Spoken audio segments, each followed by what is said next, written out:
প্রতুলের বাবার যা কাণ্ড, তার ব্যস্ততার জন্য সব মাটি। আজ প্রতুলের রওনা না হলে কিচ্ছু এমন ক্ষতি হতো না। পুজোর ছুটির পরে স্কুল কলেজ সবেমাত্র কাল খুলবে। ট্রেনে বাসে লোকের ভিড় ঠিক ঠিক করছে। প্রতুলের কোনো তাড়া ছিল না। তবে আজই এই ভীষণ ভিড় সহ্য করে ভিড়ের চাপে উদ্বাস্তু হয়ে না গেলে কি তার চলতো না? হিলি স্টেশন 23 মাইলের রাস্তা।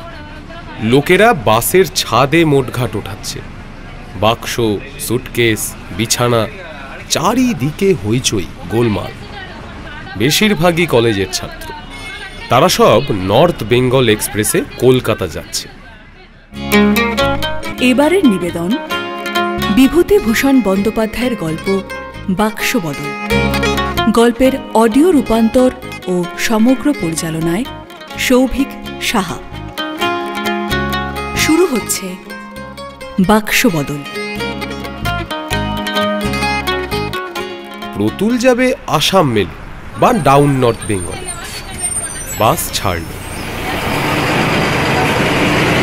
প্রতুলের দুপাশে দুজন দোকানদার বসে। তারা তামাকের ব্যবসা করে। সেই নিয়েই কথা বলতে বলতে তারা যাচ্ছে। উল্টো দিকের বেঞ্চে এক ভদ্রলোক তার স্ত্রী আর ছেলে মেয়েদের নিয়ে বসে আছেন। একখানা গোটা বেঞ্চ জুড়ে বসে আছেন ওরা। তাদের ছোট ছোট 3-4টে ছেলে মেয়ে মিলে বাসের মধ্যেই ভীষণ উৎপাত জুড়ে দিয়েছে। তাদের চেঁচামেচিতে প্রতুলের মাথা একেবারে ধরে যাচ্ছে। প্রতুল যেখানে অতি কষ্টে একটুখানি জায়গা করে নিয়েছে, ছোট ছেলেটা বারবার সেখানেই এসে প্রতুলের কোলের উপর বসে বাইরেটা দেখতে চাইছে। যত অসুবিধেই হোক, ভদ্রতার খাতিরেই হয়তো প্রতুল তাকে কিছু বলতে পারছে না। হিটলার ওই কাণ্ড না ঘটালে এমনটা হতোই না। হ্যাঁ হ্যাঁ, জানো তো সব তুমি। আমরা তো সব বোকা কি না, ভিড়ের মধ্যে তর্কাতর্কিগুলো থামান না। তাদের কথা শুনে প্রতুলের মনে হচ্ছে যুদ্ধের সব পরিস্থিতি তাদের একেবারে নখদর্পণে। হিটলার বা চেম্বারলির থেকেও তারা জিনিসটা অনেক ভালো বোঝেন। ড্রাইভারের পেছনের দিকটাতে গোটা কতক রিজার্ভ সিট। দুটি মেয়ে সেখানে বসে। তাদের সঙ্গে এক প্রৌঢ় ভদ্রলোক। সম্ভবত মেয়ে দুটির অভিভাবক হবেন। মেয়ে দুটির মধ্যে একজন বেশ সুন্দরী, অন্যটির মুখ তত সুন্দর নয়, তবে তার সারা দেহে কেমন একরকমের লাবণ্য মাখা। প্রতুল দু একবার অল্পক্ষণের জন্য চেয়ে চেয়ে দেখেছে। বালুরঘাট টাউনে এসে বাস থামল। অনেককেই দাঁড়িয়ে থাকতে হলো। রিজার্ভ সিটে মেয়েটির জায়গা হয়ে গেল। আর তারই মধ্যে এক ভিখারি এসে জুটেছে সেখানে। দুটো পয়সা দাও বাবু, ভগবান মঙ্গল করবেন। এই নাও ভিখারি। অমন করে ভিখারি কাউকে বলতে আছে? অমন বলে না। ওর কি অত শত জ্ঞান আছে বাবু? দাও দাও বাবা দাও। রাস্তা যেন আর শেষ হয় না।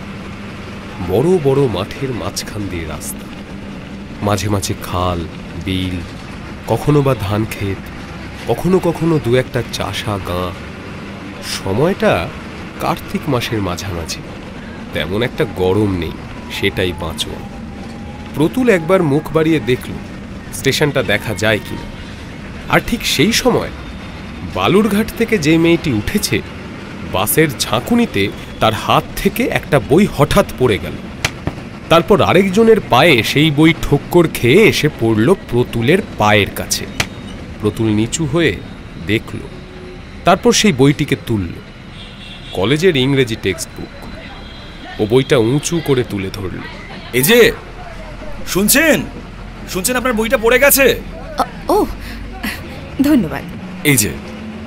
প্রতুল এবার ভালো করে লক্ষ্য করে দেখল, বাসে যে কটা মেয়ে আছে তাদের মধ্যে এই মেয়েটি সবচেয়ে সুন্দরী। এখনো বিয়ে হয়নি তার। সে যে কলেজে পড়ে সে তো বই দেখেই বোঝা গেল। প্রতুলের হঠাৎ ভীষণ জানতে ইচ্ছে হলো মেয়েটি কোন কলেজে পড়ে আর তার নামই বা কি। আচ্ছা, বালুরঘাটে গেলে কি তার বাড়ির খোঁজ পাওয়া যাবে? এদিকে বড় বড় টিনের চালা আর শিরীষ গাছের সারি দেখা দিয়েছে। বাস এসে থামল হিলি বাজারে। স্টেশনের সিগন্যালও দেখা যাচ্ছে। নে নে নে, জুতো টুতো পরে নে সব। হিল স্টেশন এসে গেছে। গো, আরে পানের কৌটোটা কোথায় গেল? আরে দেখো দেখো, বেঞ্চির তলায় পড়ে গেছে তো। কি সব করো না, ভালো লাগে না। আরে তাড়াতাড়ি করো। ও মা, আমি রেলগাড়ি দেখবো মা। হ্যাঁ বাবা, হ্যাঁ আমিও দেখবো। চুপ কর দেখিনি। এই কটা জিনিস ঠিক করে গুনে টুনে নাও। দেখো দেখো দেখো। আসাম মেলের ডাউনের ঘোষণা শোনা যাচ্ছে। হুড়মুড় করে যাত্রীরা নামতে আরম্ভ করেছে। বাসের ছাদ থেকে কন্ডাক্টর মাল নামিয়ে তুলে দিচ্ছে কুলিদের মাথায়। ওই লাল সুটকেসটা, ওই যে গামছা দিয়ে বাঁধা আছে, ওইটা। এইটা বলছেন নাকি? হ্যাঁ হ্যাঁ, ওইটাই। নামিয়ে দাও। সাবধানে নামাও, কাঁচের জিনিস আছে ভেতরে। আরে আরে, না না না না, ওটা না, ওটা না, টিনেরটা টিনেরটা। হ্যাঁ ওইটা, নামাও। আস্তে আস্তে আস্তে। আসাম মেল এসে দাঁড়ালো স্টেশন। যাত্রীদের দল বাক্স প্যাঁটরা নিয়ে ঊর্ধ্বশ্বাসে ছুটতে শুরু করলো। প্রতুলের মোটে একটা টিনের সুটকেস আর একটাই মাত্র বিছানা, সেটাও তেমন একটা ভারী নয়। তাই সে নিজেই সেটা হাতে করে ছুটল টিকিট ঘরের দিকে। কুলি করতে গেলে এক্ষুনি অনেকগুলো পয়সা দিতে হবে।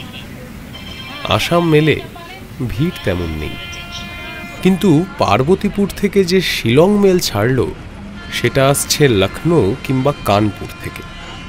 শীতকাল সবেমাত্র শুরু হয়েছে। হিন্দুস্তানি যাত্রীরা সবাই চলেছে আসামের দিকে, সম্ভবত বিভিন্ন চা বাগানে কাজ করতে। তাদের ভিড়ে ট্রেনে একটু দাঁড়াবার জায়গা পর্যন্ত নেই। ভোরবেলা ট্রেন গিয়ে পৌঁছল রঙ্গিয়া জংশনে।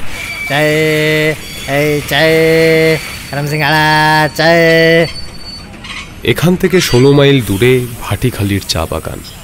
প্রতুল সেখানে ডাক্তারি করে। বছরখানেক হলো সেই চাকরিতে ঢুকেছে। ফ্রি কোয়ার্টার দিয়েছে চা বাগান থেকে। জিনিসপত্র এদিকে খুবই সস্তা, তার চলে যাচ্ছে একরকম ভাবে। রঙ্গিয়ায় নেমে আবার সেখান থেকে বাস। বাগানের 2 মাইল দূরে রাঙ্গাপাড়া রোড দিয়ে বাস সোজা চলে গেল। এই পথটুকু প্রতুলকে একজন কুলির সাহায্য নিতেই হলো।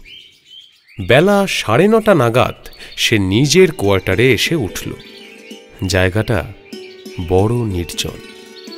দূরে অনুচ্চ পাহাড় মেঘের মতো চোখে পড়ে।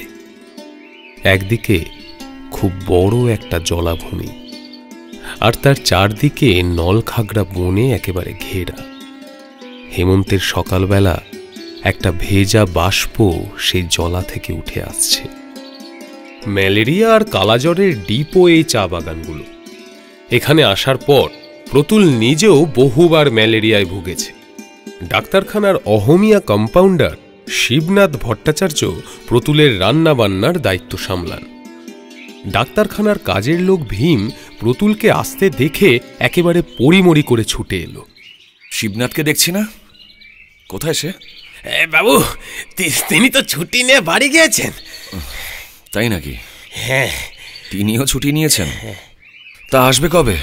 গেলেন তো আজই। শুনেছি 2 দিনের জন্য ছুটি নিয়েছেন। ও, পরশু এসে পড়বেন নিশ্চয়। আচ্ছা, দেখি তুই জলটা তুলে দে, আমার স্নানের আর রান্নার জলটা। যা, তাড়াতাড়ি যা। আচ্ছা বাবু। এই শোন, এই কদিন কোনো পেশেন্ট এসেছিল? আগে না বাবু। ও, আসেনি? আচ্ছা বেশ, এই নে চাবিটা নিয়ে গিয়ে ডাক্তারখানাটা ঝাঁট দিয়ে রাখিয়ে যা। কথাবার্তা বলে সে ঘরে গেল। স্নানের আগে সুটকেস খুলতে গিয়ে দেখল তার গায়ে অন্য কি একটা তালা লাগানো। আরে, এ আবার কোন তালা? কি মুশকিল। আরে, নিশ্চয়ই কমলা তালা বদলে দিয়েছে। উফ, কি করি এবার? এর চাবিটাও তো নেই আমার কাছে। দেখ, যত সব। প্রতুলের বোন কমলাই গতকাল প্রতুলের বাক্স গুছিয়ে দিয়েছিল। কিসের তালা কিসে লাগিয়ে বসে আছে কে জানে। প্রতুল অনেক চেষ্টা করে লোহার একটা সরু তার দিয়ে খানিকটা চাপ দিতেই তালাটা খুলে গেল। যাক বাবা, খুলল শেষমেশ। কিন্তু সুটকেসের উপরের ঢাকনা তুলে ভেতরটা দেখে সে বিস্ময়ে কাঠ হয়ে দাঁড়িয়ে পড়ল। এগুলো কি? এসব কার জিনিস? এই নানা রঙের শাড়ি, এই ব্লাউজ, পাউডারের কৌটো, ক্রিম, আর তার সঙ্গে লেখার প্যাড, ফাউন্টেন পেনের কালি, একগোছা চিঠি, আয়না, চিরুনি, আরো কত কি। সর্বনাশ! কার বাক্স এটা? তাহলে কি কমলা নিজের সুটকেসটাই ভুল করে আমাকে দিয়ে দিল নাকি? কিন্তু না না, এরকম শৌখিন শাড়ি আর জিনিসপত্র তো কমলার হবে না।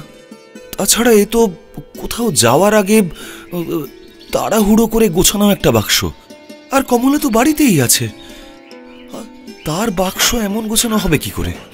প্রতুল হতবুদ্ধি হয়ে বাক্সের জিনিসগুলো তুলে তুলে দেখতে লাগলো।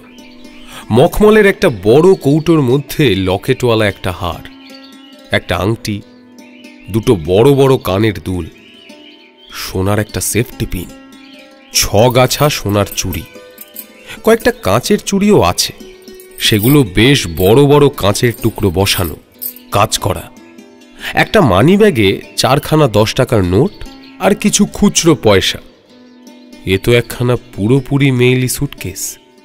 সমস্ত ব্যাপারটা ভেবে দেখতে গিয়ে প্রতুল 10 হাত মাটির তলায় সেঁধিয়ে গেল। সুটকেস যে বদলা বদলি হয়ে গেছে তা বেশ ভালোই বোঝা যাচ্ছে, কিন্তু বদল হলো কোথায় আর কিভাবে হলো? ট্রেনে নাকি বালুরঘাট থেকে আসবার সময় বাসে? বাসে হওয়াই সম্ভব, কারণ ট্রেনে তার কামরায় না, কোনো মেয়ে তো ছিল না। পার্বতীপুর থেকে যে ট্রেনের কামরায় সে উঠেছিল তাতে হিন্দুস্থানি আর মারোয়ারি যাত্রীদের ভিড় ছিল, কিন্তু এ সুটকেস তো তাদের কারো হবে না। এ তো কোনো বাঙালি মেয়ের সুটকেস। তার মানে কি বাসে এটা কারোর সঙ্গে পাল্টে গেল? তাই যদি হয় তাহলে কোন মেয়েটার বাক্স হতে পারে এটা? দূর চাই, ভেবেই বা কি উদ্ধার করতে পারবো? ছিল তো 2-3টে মেয়ে, যে কোনোটার সঙ্গেই হয়ে থাকতে পারে। সবার বাক্সই তো বাসের ছাদে দড়ি দড়া দিয়ে বাঁধা ছিল। কি মুশকিল। যাকে সেসব পরে ভাবলেও হবে, তার অনেক সময় পাওয়া যাবে খন। কিন্তু আমি এখন পরবটা কি? প্রতুল যে ধুতিটা পরেছিল সেটা ছাড়া আর কোনো ধুতি তার কাছে নেই। গামছা, সাবান, দাড়ি কাটার সাজ সরঞ্জাম, লুঙ্গি কিচ্ছু নেই। এখন এই চা বাগানের মধ্যে সেসব পাওয়ার কোনো সম্ভাবনাও নেই, কিচ্ছু পাওয়া যায় না এখানে। সবচেয়ে কাছের যে ছোট বাজারটা আছে তাও এখান থেকে প্রায় 7 মাইল দূরে। সে বাজারে কাপড়ের দোকান আছে বটে, কিন্তু সেখানে বাঙালি ভদ্রলোকের পরার মতো জামা কাপড় অন্তত পাওয়া যাবে না। কি করি? আরে স্নান করে পরবটা কি আমি? দূর ছাই। প্রতুল দাড়ি বা কামাবে কি করে? নাপিত এই অঞ্চলে একজন আছে, কিন্তু তার সেই হাজার হাজার লোকের দাড়ি কামানোর খুঁড়ে প্রতুল কিছুতেই দাড়ি কাটাবে না। যদি সেই দাড়ি বেড়ে নারদ মুনির মতো দেখতে হয়ে যায় তাও নয়। এমন বিপদে সে জীবনে কখনো পড়েনি।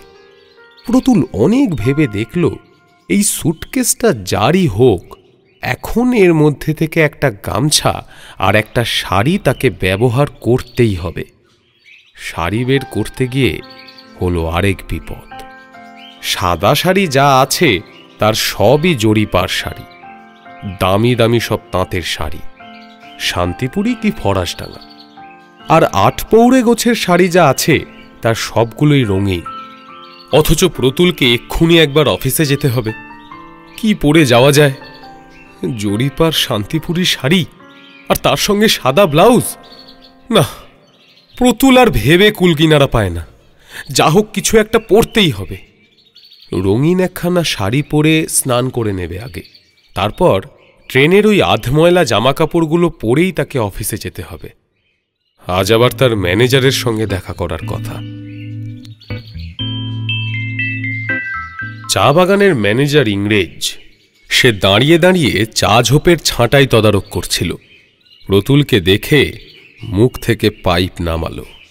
Hello doctor, good morning. Oh, you are here already? আমি তো ভেবেছিলাম তুমি আগামীকালের আগে আসবেই না। এসছি বটে, কিন্তু আমার ভীষণ বিপদ স্যার। বিপদ? What is it? সব শুনে সাহেব একেবারে হো হো করে হেসে উঠলেন। Hey doctor, you are a dog after woman now. What? কি যে বলেন স্যার?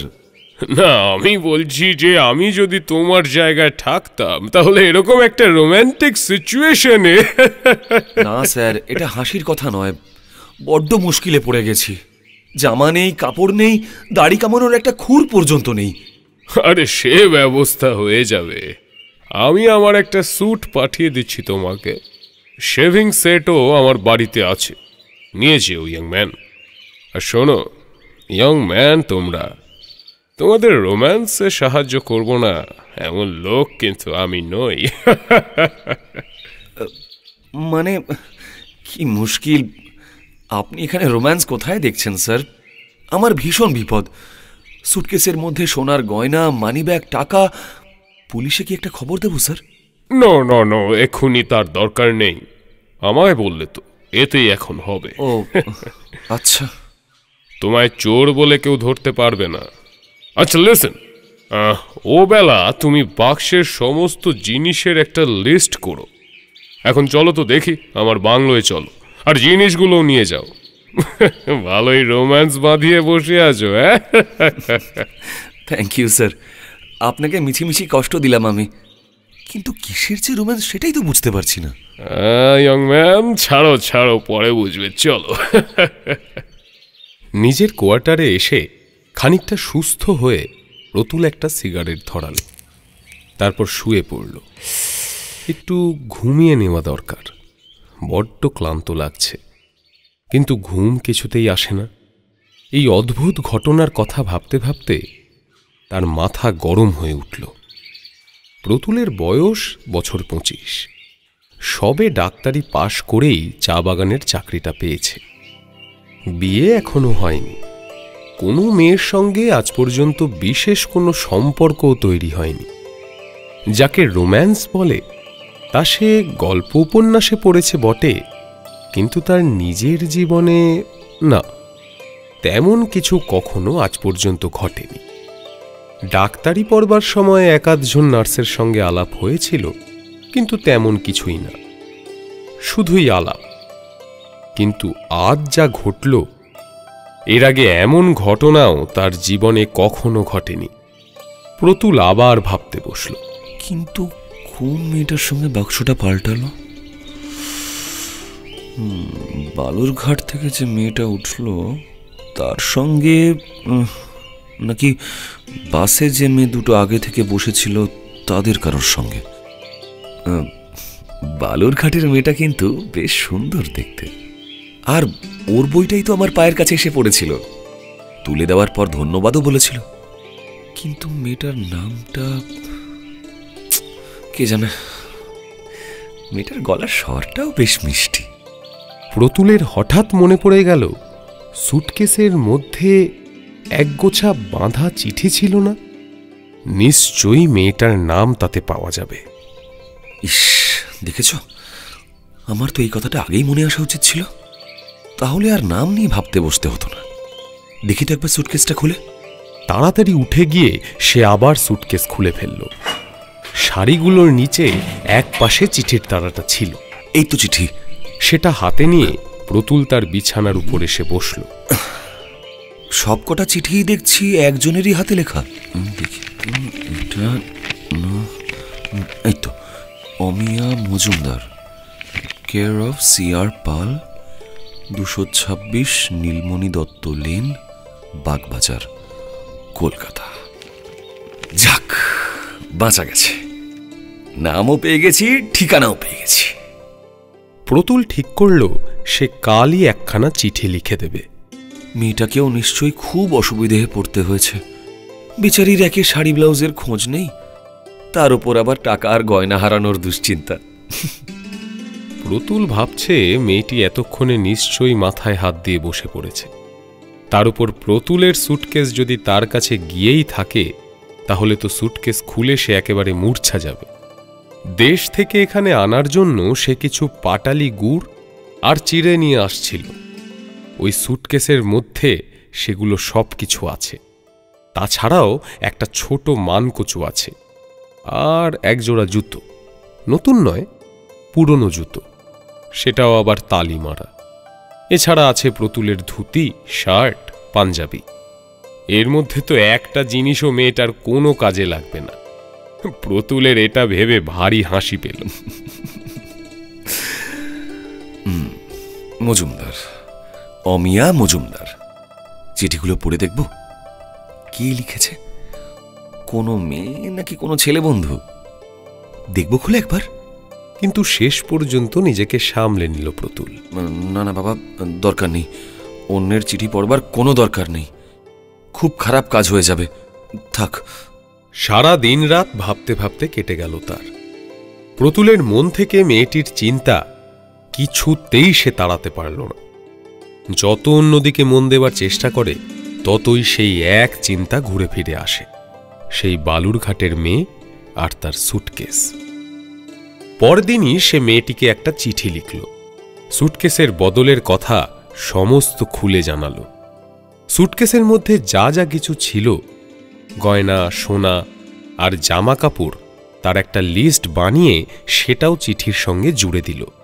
এই ঘটনায় সে যে কি ভীষণ দুঃখিত আর লজ্জিত হয়েছে, এই জন্য অন্তত 3 বার 3 জায়গায় সে কথা লিখল। তার নিজের সুটকেসটা কি মেয়েটির কাছে আছে, সেই কথাও জানতে চাইল সে। চিঠিটা পোস্ট করে দুরু দুরু বুকে উত্তরের অপেক্ষায় বসে রইল প্রতুল। 9 দিনের দিন তার কাছে একটা উত্তর এলো। মান্য বরেশু, আপনার চিঠিতে জানতে পারলাম হিলি স্টেশনে নামবার সময় আমার ভাগ্নি অমিয়ার সঙ্গে আপনার সুটকেস বদলে গেছে। আপনার সুটকেসটি আমার ভাগ্নির সঙ্গে এসেছে।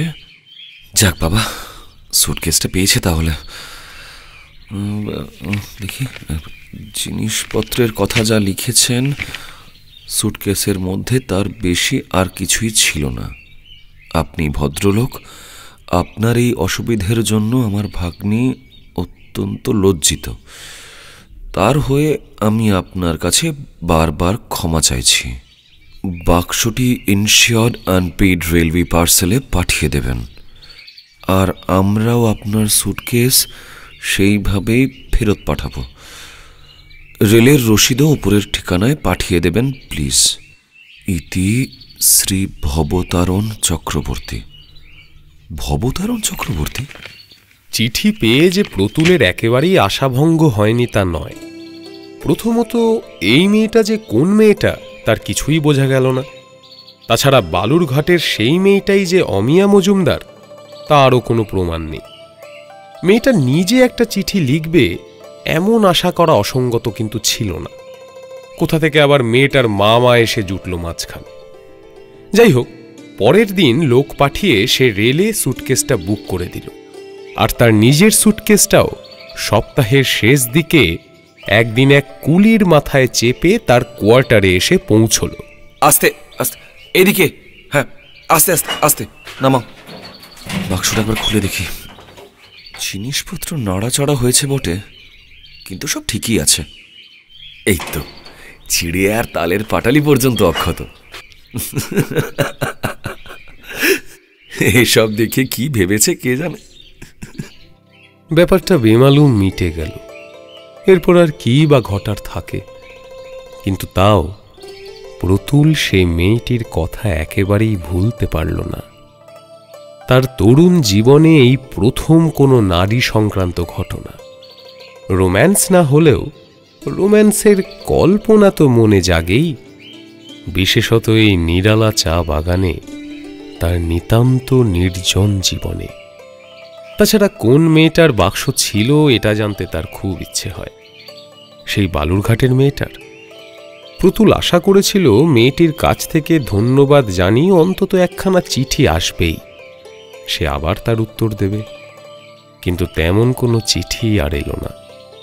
দেখতে দেখতে কয়েক মাস কেটে গেল।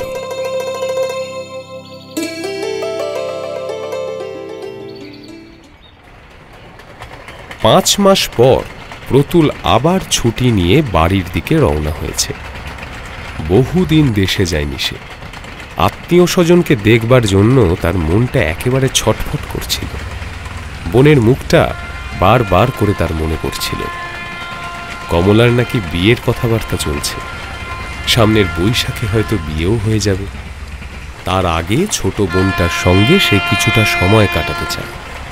সেই জন্যই তার আরও বিশেষ করে বাড়ি যাওয়া দরকার। হিল স্টেশনে নেমে বসে থাকতে হলো কিছুক্ষণ। একটা আপ ট্রেন এলে তার যাত্রী নিয়ে তবে বাস ছাড়বে। প্ল্যাটফর্মে কিছুক্ষণ পায়চারি করতে করতে কলকাতার ট্রেন এসে পৌঁছল। ট্রেনে তেমন ভিড় নেই, কয়েকজন মাত্র লোক ট্রেন থেকে নামল। কিন্তু হঠাৎ প্রতুল থমকে দাঁড়ালো। বালুরঘাটের সেই তরুণী কলেজ ছাত্রী, সেই মেয়ে ট্রেন থেকে নামছে। এবার মেয়েটির হাতের দিকে তাকিয়ে প্রতুল চোখে অন্ধকার দেখল। মেয়েটির হাত থেকে কুলি যে সুটকেসটা মাথায় চাপিয়ে নিল, সেটা তার সেই পরিচিত সুটকেসটা নয়। সেটা ছিল একটা টিনের সুটকেস, আর এটা একটা চামড়ার আধুনিক সুটকেস। বাস ছাড়তে আর বেশি দেরি নেই। প্ল্যাটফর্মে নেমে মেয়েটা একবার চারিদিকে চেয়ে দেখল, তারপর কেমন যেন একটু হতাশ হয়ে পড়ল। বাসে ওঠার সময় প্রতুলের কানে এলো সে কন্ডাক্টরের সঙ্গে কথা বলছে। আচ্ছা ভাই, বালুরঘাটের সাব ডেপুটির বাড়ি থেকে কোনো লোক আসেনি? डिप्टी साहब? হ্যাঁ। नहीं मैं जी, आप उठिए, अर्ज क्या है, बालूरघाट पे उतार देगा। বাস ছেড়ে দিল।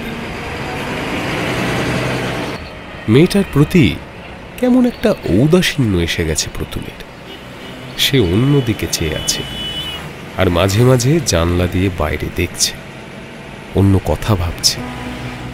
বাক্সের অদল বদল হয়েছিল বলেই তখন ওই মেয়েটির প্রতি তার মন ব্যাকুল হয়ে উঠেছিল। মেয়েটি সুন্দরী বলে নয়, সুন্দরী মেয়ে সে তো অনেক দেখেছে। এমন একটা ঘটনা যে মেয়ের সঙ্গে ঘটেছিল তার প্রতি মন আকৃষ্ট হওয়া তো খুবই স্বাভাবিক। প্রতুল কেন, ওর জায়গায় আর কেউ থাকলেও তারও তাই হতো। কিন্তু এ মেয়ে সে মেয়ে নয়।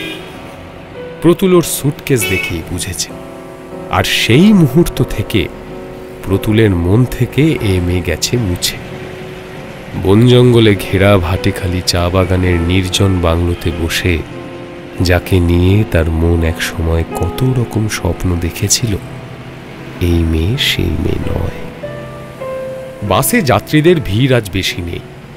সে আর ওই এক মেয়ে ছাড়া বাসে আর অন্য কোনো ভদ্রলোক নেই। ড্রাইভারের সিটের ঠিক পেছনে অন্য যাত্রীদের থেকে রেলিং দিয়ে আলাদা করা রিজার্ভ সিটে সেই মেয়েটি বসে আছে, আর প্রতুল আছে ঠিক তার পেছনে। লম্বালম্বি ভাবে পাতা বেঞ্চের উপরে রিজার্ভ সিটের পিতলের গড়াদে ঠেস দিয়ে একটা ছোট্ট বাজার এলাকায় বাস এসে দাঁড়াল। দু একজন যাত্রী ওঠানামা করল। প্রতুল লক্ষ্য করল মেয়েটা মাঝে মধ্যেই তার দিকে তাকিয়ে দেখছে। মনে হচ্ছে কি যেন একটা বলবার আছে তার, কিন্তু বলে উঠতে পারছে না। সে কি এগিয়ে গিয়ে একবার কথা বলবে? বাস ছাড়ার ঠিক আগের মুহূর্তেই মেয়েটি ওর দিকে ঘুরে বসল। শুনছেন? হ্যাঁ, বলছি, আপনি কি বালুরঘাট যাবেন? বালুরঘাট? ইয়ে মানে হ্যাঁ হ্যাঁ, বালুরঘাট। কিন্তু কেন বলুন তো? প্রতুলের উত্তর দেওয়ার ধরন দেখে মেয়েটির মুখে একটুখানি হাসির রেখা একবারের জন্য সামান্য ফুটে উঠেই যেন মিলিয়ে গেল। দেখুন, আমি বড্ড মুশকিলে পড়ে গেছি। রাত হয়ে গেল। বালুরঘাটে আমার কাকা গভর্নমেন্ট অফিসার।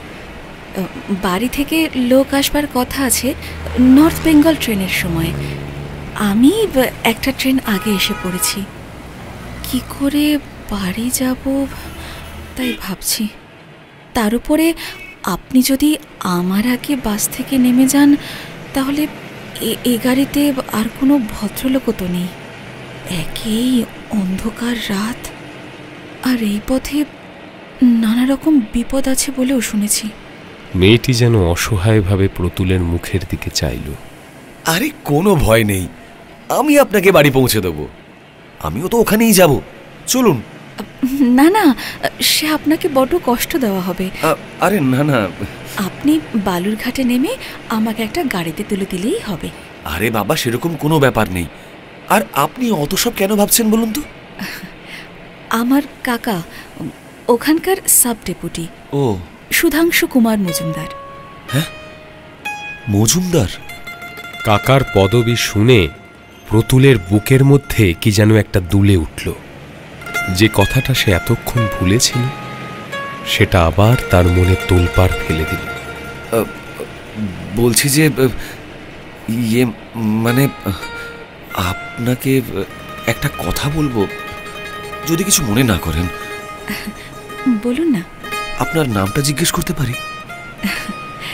আমার নাম অমিয়া, অমিয়া মজুমদার। প্রতুলের মাথা ঘুরে উঠল। এই গোটা বাস, লোকজন, পৃথিবী, গাছপালা, আকাশ বাতাস সব যেন দুলে উঠল তার চোখের সামনে। যেন কি বিরাট একটা ভূমিকম্প। অত্যন্ত কষ্টে নিজেকে সামলে নেওয়ার চেষ্টা করতে লাগলো সে। আর একটা কথা বলবো, যদি কিছু মনে না করেন। আপনি এত কিন্তু কিন্তু করছেন কেন, বলুন না। হ্যাঁ হ্যাঁ, বলছি। মানে আপনার সঙ্গেই না আমার সুটকেসটা বদল হয়েছিল ওই গত পুজোর ছুটির সময়। আমারই নাম প্রতুল ভট্টাচার্য। আমি ভাটিখালি চা বাগানে থাকি। পেশায় আমি ডাক্তার। ও, আপনি সেই প্রতুল বাবু? হ্যাঁ। আমি তো চিনি আপনাকে। আমাকে আপনি চেনেন? মানে আপনি আমাকে চিনলেন কি করে? চিনি। হ্যাঁ, সে তো বুঝলাম, কিন্তু কিভাবে? সেই যে সেবার বাসে আমার একটা বই পড়ে গিয়েছিল, আপনিই তো কুড়িয়ে দিয়েছিলেন। কি ঠিক বললাম তো? মনে নেই আপনার? মেয়েটির চোখে যেন হালকা হাসির ঝিলিক, আর ঠোঁটে কি এক অন্য অনুভূতির প্রকাশ। প্রতুল ঠিক ধরতে পারে না। হ্যাঁ, ঠিক বলেছেন আপনি। কিন্তু বলছি, ওই বাক্স বদলের চেনাটা একটু বেশি করে চেনা নয় কি? ওহ, কি কষ্টই না দিয়েছিলাম আপনাকে, না? সারা জীবন মনে থাকবে আমার। না না, সে আর এমন কি ব্যাপার? অমন ভুল তো হয়েই থাকে, আমারই তো দোষ ছিল। আপনার আবার কিসের দোষ? যতই তাড়াহুড়ো থাক, নিজের জিনিস আমার নিজেরই দেখে নেওয়া উচিত ছিল। বলছি যে আপনি কোন কলেজে পড়েন? Scottish church. আচ্ছা, এটাই কি লাস্ট ইয়ার? থার্ড ইয়ার শেষ হবে আমার, সামনের বাড়ি পরীক্ষা দেব। আচ্ছা আচ্ছা, আপনার মামার নাম ভবতারণ? আপনি মামার বাড়িতে থাকেন? না না, মামা একা থাকেন, উনি জ্যোতিষী। বাড়িতে আর কেউ থাকে না, তাই আমি রান্না বান্না করে দিয়ে আসি। রাত 8:30টার সময় বাস এসে থামল বালুরঘাটে। আপনার বাড়ি কত দূর এখান থেকে? একটা গাড়ি ভাড়া করে নি? না না, তার দরকার নেই, কুলির মাথায় দিয়ে যাই, চলো। ওই যে সামনের মোড়টা, ওটা পেরিয়ে একটুখানি, মিনিট 3 পথ। মেয়েটির কাকা সুধাংশুবাবু প্রতুলকে যথেষ্ট খাতির করলেন। প্রতুল তখনই যেতে চাইল। আচ্ছা, আমি তাহলে এবার আসি। আরে না না, তা কি করে হয়? এত রাতে এত দূর কষ্ট করে এসে এখনই চলে যাবেন? তা আবার হয় নাকি? তাতে কি হয়েছে? কি যে বলেন মশাই, আমাদের মেয়েকে বাড়িতে বয়ে পৌঁছে দিয়ে গেলেন, তার জন্য এত কষ্ট করলেন, আর আপনাকে এত রাতে একা একা চলে যেতে দেব? আরে না না, এমনিতেই সারাদিন জার্নি করে ক্লান্ত হয়ে গেছেন। আরে বসুন তো মশাই, বসুন বসুন। তা না হয় কিছুক্ষণ বসলাম, তারপরে কিন্তু। আরে ধুর মশাই, এত রাতে কোথাও যাওয়া হবে না আপনার। চাটা খেয়ে ফ্রেশ হয়ে নিন, তারপর জমিয়ে গল্প করা যাবে। আজকের রাতটা এখানে কাটিয়ে কাল না হয় রওনা দেবেন। এই সমস্ত কথাবার্তার মধ্যেই সারা বাড়ির সবাই জেনে গেল যে এই সেই লোক যার সঙ্গে অমিয়ার বাক্স বদল হয়ে গিয়েছিল। এতক্ষণ পর্যন্ত যে বাড়ির লোকেদের কাছে প্রতুল ছিল একজন সহৃদয় পথিক ভদ্রলোক, সব জানাজানির পর সে বাড়ির সবার কাছে প্রতুল অত্যন্ত কৌতূহলের কেন্দ্র হয়ে উঠল। দেখুন মশাই, আপনার সম্বন্ধে অমিয়ার কাছে যা শুনলাম তাতে আপনাকে কোনো সাধারণ মানুষ বলে তো আর ভাবতে পারছি না। তার উপরে আপনার মতো একজন ডাক্তার মানুষ, তার সঙ্গে যে এমন হঠাৎ করে আলাপ হয়ে যাবে, সেটা আমাদের অত্যন্ত সৌভাগ্যের ব্যাপার। আরে না না, সে আর এমন কি ব্যাপার। দেখুন, বেশি কিছু বলবো না, তবে এইটুকু বলতে পারি, আমরা মানে আমাদের বাড়ির সবার কাছেই আপনি পরমাত্মীয় হয়ে উঠেছেন। হ্যাঁ হ্যাঁ, অমিয়া একটু আগেই ওর কাকিমাকে বলছিল। কি বলছিল? বলছিল আপনি অত্যন্ত ভদ্রলোক। প্রতুল চুপ করে রইল। আরেকটু পরেই চা আর খাবারের রেকাবি হাতে নিয়ে অমিয়া এসে দাঁড়ালো সেখানে। হাত মুখ ধুয়েছেন? এই নিন, একটু চা খেয়ে নিন। আচ্ছা অমি, হ্যাঁ? তুই একটু এখানে বস, আমায় একটু বেরোতে হবে বুঝলি। আচ্ছা। আমি এই আধ ঘন্টার মধ্যেই ফিরে আসব, তুই ওকে আরেক কাপ চা খাওয়াস। আচ্ছা। আর এই যে প্রতুল বাবু, পালানোর চেষ্টা করবেন না কিন্তু, আমি এক্ষুনি এসে পড়ব, আপনি বসুন। সুধাংশু বাবুকে আর বাইরের ঘরে দেখা গেল না। প্রতুল এর মধ্যে মেয়েটির সম্বন্ধে অনেক কথা জেনে ফেলল। অমিয়ার মা বাবা নেই, অনেক দিন হলো মারা গেছেন। সে কাকার কাছেই মানুষ বলা যায়। আইএ পরীক্ষায় স্কলারশিপ পেয়েছিল অমিয়া। কলেজে ফাইন আর্টস সোসাইটির সেক্রেটারি। গানের কম্পিটিশনেও মেডেল পেয়েছে এবছর। কলেজের ম্যাগাজিনে ওর লেখা ছোট গল্প বেরিয়েছে। অমিয়া যদিও নিজে থেকে এসব কিছুই বলেনি, কিন্তু প্রতুলের প্রশ্নে খানিকটা ঘুরিয়ে ফিরিয়ে এমনভাবে বলেছিল যে প্রতুল সব জেনে গেল। এর মধ্যে সুধাংশুবাবু ফিরে এলেন, আর তিনি আসতেই অমিয়া উঠে চলে গেল। পরদিন সকালে উঠে প্রতুল যাওয়ার উদ্যোগ শুরু করতেই সুধাংশুবাবু এসে দেখা করলেন। এই যে প্রতুল বাবু, গুড মর্নিং। Good morning. তা রাতে ভালো ঘুম হয়েছে তো? হ্যাঁ হ্যাঁ, ভালোই হয়েছে। আচ্ছা শুনুন, বাড়ির সবার কিন্তু একটা অনুরোধ আছে। তাই নাকি? অনুরোধ? হ্যাঁ, ওরা বলছে যে এই বেলাটা আপনি এই বাড়িতেই খেয়ে নিন। আবার? না করবেন না প্লিজ, তারপর না হয় ও বেলা রওনা দেবেন। আচ্ছা। প্রতুল সম্বন্ধেও সুধাংশুবাবু কথায় কথায় অনেক কথা জানলেন। গত বছর সে ডাক্তারি পাশ করেছে, এখন সে চা বাগানে চাকরি করে। সেখানে 100টি টাকা তার মাইনে। তার মা আর বাবা দেশের বাড়িতে থাকেন, সেখানে তার খানিক জমি জায়গাও আছে। বাঙালি সংসারে এর পরে আর বেশি কিছু বলার থাকে না। পাত্র হিসাবে প্রতুল তো আর মন্দ ছেলে নয়।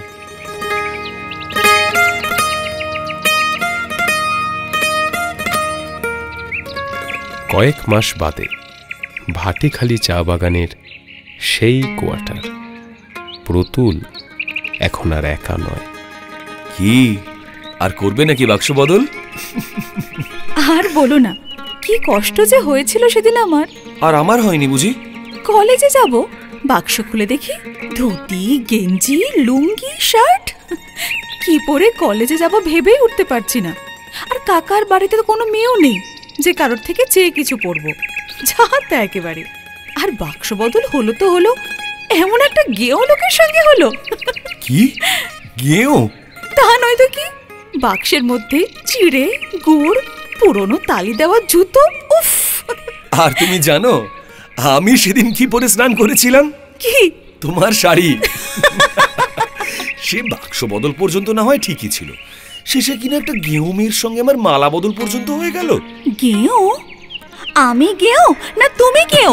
হ্যাঁ, দাঁড়াও দেখাচ্ছি। আরে এই নাও। কি করছো? এই নাও।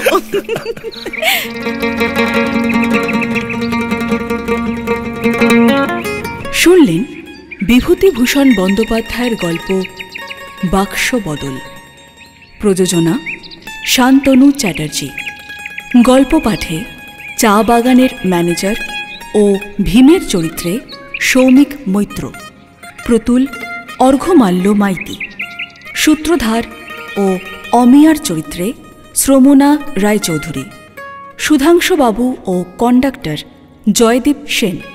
অন্যান্য চরিত্রে সুরজিৎ গাঙ্গুলি, বিজয় সাউ।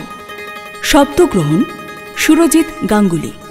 আবহ ও শব্দ নিয়ন্ত্রণ গোপাল দাস। পোস্টার সম্বুদ্ধ দাস। গল্পের অডিও রূপান্তর ও সমগ্র পরিচালনায় সৌভিক সাহা। গল্পের কাহিনী এবং সমস্ত চরিত্র লেখকের কল্পনাপ্রসূত। বাস্তবের সঙ্গে কোনো মিল থাকলে তা সম্পূর্ণ অনিচ্ছাকৃত ও কাকতালীয়। এই অডিও পরিবেশনা শুধুমাত্র মনোরঞ্জনের জন্য।